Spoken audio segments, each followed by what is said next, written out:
Guyana has been an independent state since 1966. The Essequibo region, which Venezuela declared disputed following a so-called referendum, makes up about two-thirds of Guyana's territory. Venezuela has been disputing the rights to it for about 100 years. According to experts, this is due to the fact that the region has rich oil and gas deposits. However, the International Court of Justice recently ruled that Venezuela should not take any action challenging Guyana's control of the territory. As El País writes, the government of dictator Maduro is seeking to enlist the support of the population in order to ignore the jurisdiction of the International Court, in which Guyana defends its region.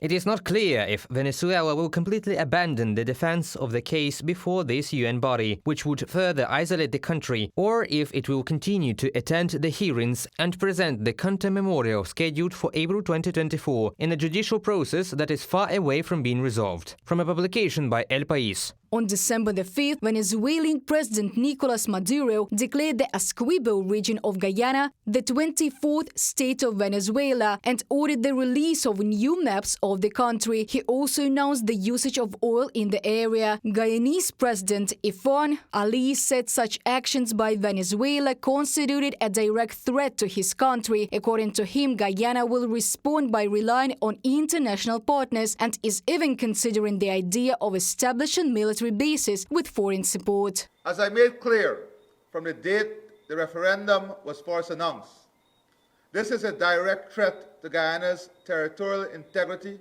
sovereignty, and political independence. The measures announced are in blatant disregard of the order given by the International Court of Justice on December 1st, 2023. Guyana views this as an imminent threat to its territorial integrity and will intensify precautionary measures to safeguard its territory. We will not allow our territory to be violated, nor the development of our country to be stymied by this desperate threat.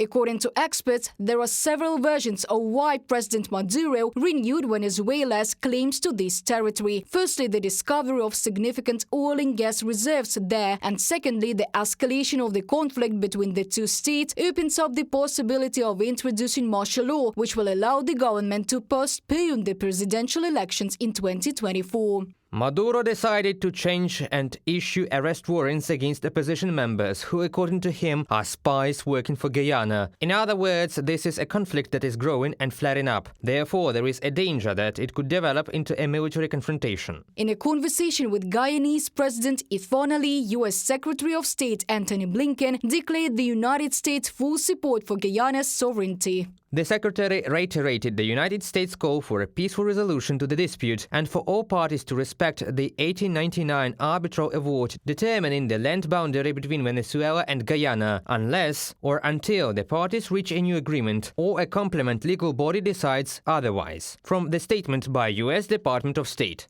The United States announced military exercises in Guyana. This was stated in the White House. Guyana has already put its troops on high alert and has asked the UN Security Council to intervene in the situation. According to Bloomberg, Brazil has announced its intention to deploy a contingent on its border with Venezuela. However, Brazilian President Lula da Silva fears mediation in the conflict between Venezuela and Guyana. The situation could become even more complicated if Maduro asks Vladimir Putin to also intervene. Venezuela is a longtime partner of Russia. In 2008, the country signed a memorandum of cooperation in the energy sector. Even before this, Caracas was buying Russian weapons, including aircraft and missiles. Reported by Diana Kolesnik, Христина Домбровська, UATV News.